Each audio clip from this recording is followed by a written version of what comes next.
مجھے یقین ہے میں کسی حد تک کامیاب ہو جاؤں گا کیونکہ یہ معاملہ اب میرے لیے ایک چیلنج ہے۔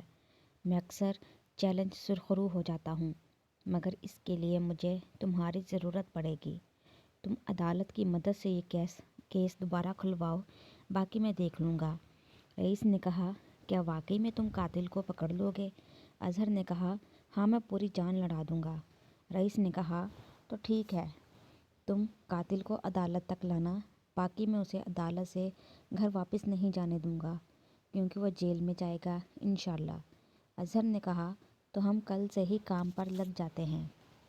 رئیس نے کہا، پر کیا آپ کو اس تھانے کی حدود میں انکوائری کی اجازت مل جائے گی؟ اظہر نے کہا، تم بے فکر رہو، میں اسپیشل کرائم برانچ کا آفیسر ہوں، مجھے کسی بھی علاقے میں انکوائری کی پرمیشن مل جاتی ہے۔ رئیس نے کہا، تو کل تمہیں عدالت سے دوبارہ کیس اوپن کرنے کے آرڈر مل جائیں گے۔ اس کے بعد رئیس اور اظہر اپنے اپنے راستے چل دیے۔ پھر اگلے دن رئیس نے نصیر قتل کیس کو دوبارہ اوپن کرنے کے آرڈر اظہر کو دیے۔ اس کے بعد اظہر نے اپنے سینئر آفیسر سے اس کیس پر کام کرنے کی پرمیشن لی۔ رئیس کے علاقے میں انکوائری شروع کر دی۔ اس دوران اظہر نے بہت سے لوگوں سے پوچھ تاچھ کی، پھر اس علاقے کے تھانے سے بھی معلومات حاصل کی۔ پھر اظہر چودھری مدثر کے گھر گیا۔ وہاں سے اظہر کے شک کی شروعات ہوئی کیونکہ چودھری کی باتیں اور اس کے چہرے کے تاثرات بالکل الگ تھے۔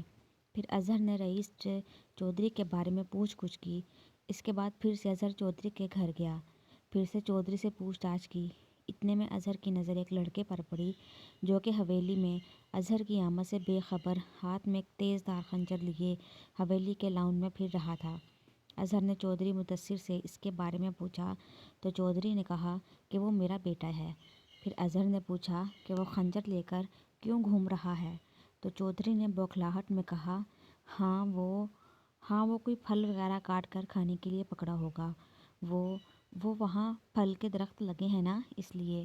اظہر نے چودھری کے چہرے پر آئے پسینے کو دیکھا اور پھر ہنستے ہوئے بولا، اوہ اچھا صحیح ہے، اچھا چودھری صاحب اب میں چلتا ہوں، کبھی آؤں گا آپ کی حویلی کے پھل کھانے۔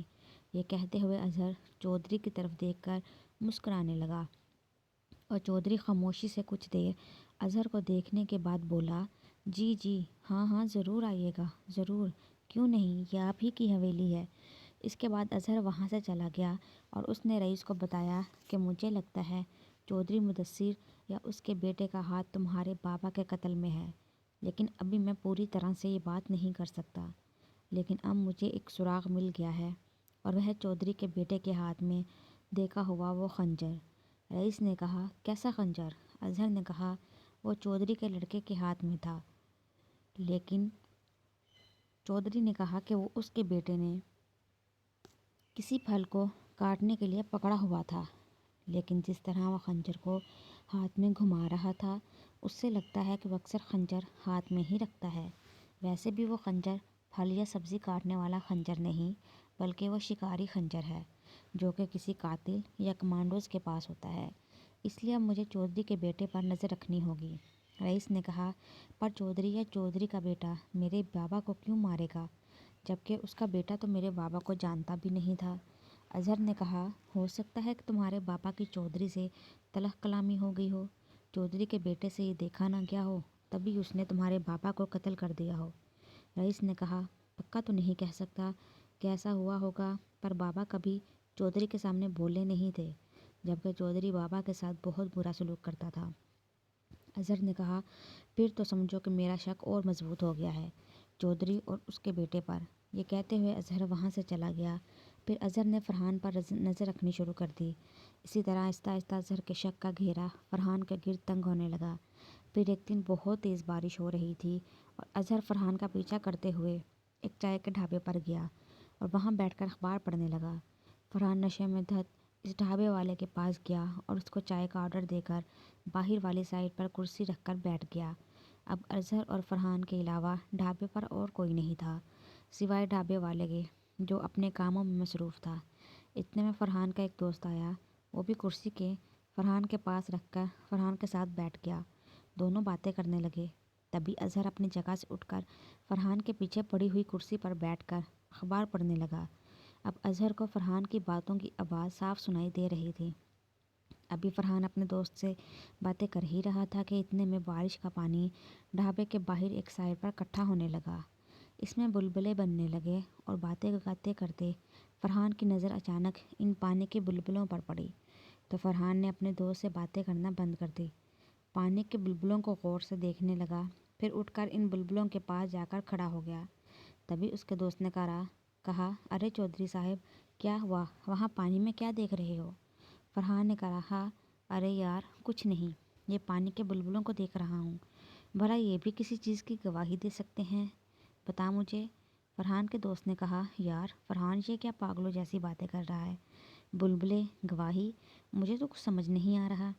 فرحان نے کہا ارے پاگل میں نہیں، پاگل تو وہ تھا جو کہتا تھا کہ اگر مجھے مارو گے تو یہ پانی کے بلبلے میری گواہی دیں گے اور میں جیل چلا جاؤں گا۔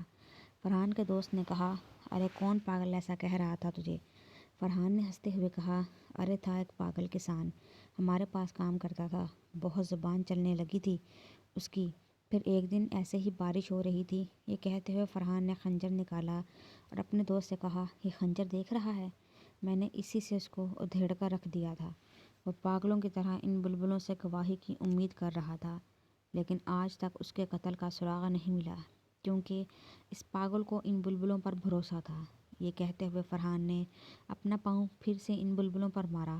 اسی وقت اظہر اپنی کرسی سے اٹھا، اس نے فرحان کے سر پر پستل تان دی اور فرحان سے کہا اب چپ چاپ یہ خنجر نیچے رکھ دے ورنہ تیرا بھیجا اڑا کر رکھ دوں گا۔